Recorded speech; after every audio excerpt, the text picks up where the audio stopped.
I live where you vacation. I live where you vacation. I live where you vacation. I live where you vacation. What the heck does that mean?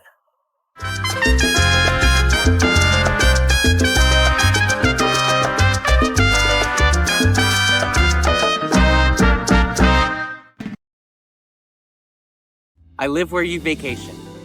Chances are you've never even heard that phrase before. To the uninitiated, that's the catchphrase that all the cool kids in my high school said when they were on their boats in the Keys. I found that just to be the cockiest, most braggadocious thing that anyone could say. It's like those dudes on those boats were saying, hey, if you're cold, you're a loser. It was also one of the first things I'd ever seen as a hashtag. And wherever you are, I'm sure you can relate to this on some level. It's like somebody coming up to you and saying, my house is bigger than your house, or my car is more expensive than your car. It doesn't do anything except make people feel bad, right? I just really hated the immaturity of the statement. And I thought, surely the world is bigger and more interesting than just South Florida. No matter where people are, they have to have something close to home that makes them feel that enthusiasm and that excitement of vacation, right? In retrospect, it probably wasn't that deep.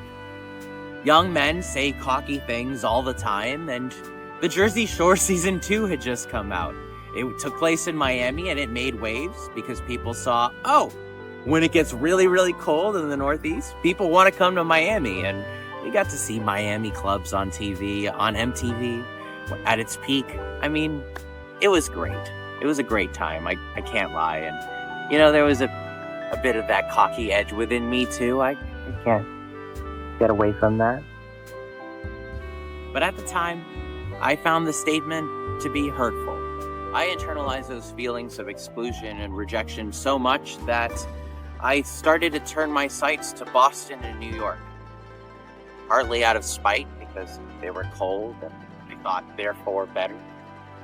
But also because I had bigger dreams. I wanted to get out of South Florida. I didn't want to live in the cushy place that, you know, people would vacation to because I didn't think I could grow here.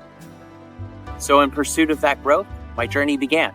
I went to the University of Florida for college up north in Gainesville.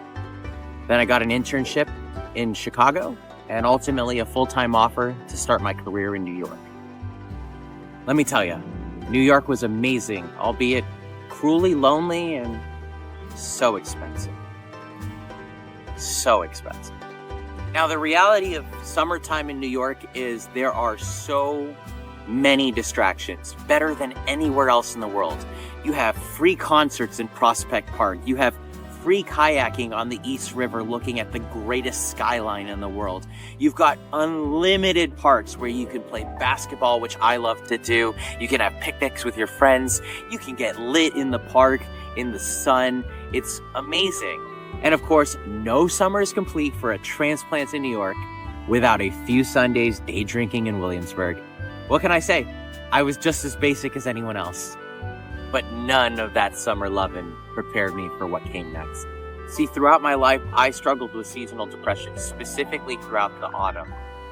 From September to November, it was like the dread would just increase because through poetic irony or maybe just how things go, bad things always seem to happen to me in November. But the thing is, up until 22 years old, I only had experienced those seasonal depression symptoms in Florida, where it was sunny and where I knew I had a consistent school schedule that would get me off of my normal day-to-day worries by the end of December.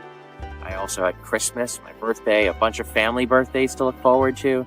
So I had a lot of crutches, if you will, that helped me kind of get out of my seasonal depression.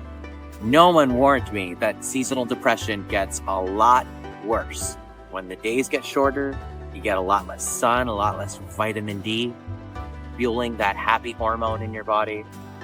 And when it starts to get colder and rainier and stickier, it just makes everything way worse. Ironically enough, in the toughest fall and winter months when the seasonal depression was at its peak, my mind always went back to that one mantra. I live where you vacation. It was a haunting refrain on my worst days, but on my better days, when I could really start to pick myself up, that's what it became. A mantra. I challenged myself to let go of any of those old biases that I had against the phrase, painting it in a negative light, and started to think, what does I live where you vacation really mean? In a literal sense, yes, it does mean I live where Midwest college students come to spend their student loans on alcohol and beaches.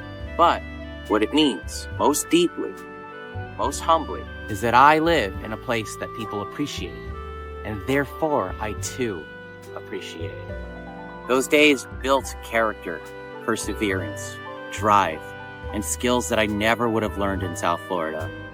It also forced my friendships closer, because when it's cold and you all have to share one warm room just to survive, you end up being nicer to each other. I noticed that people had this humility around the winter time that I just never really experienced before in a place that's constantly warm. Winter times were ruthlessly creative times. Any snow day was an opportunity, an excuse to sit at home and just play piano all day. I wrote so many lyrics about the things I was seeing. I deliberately started to think like a vacationer.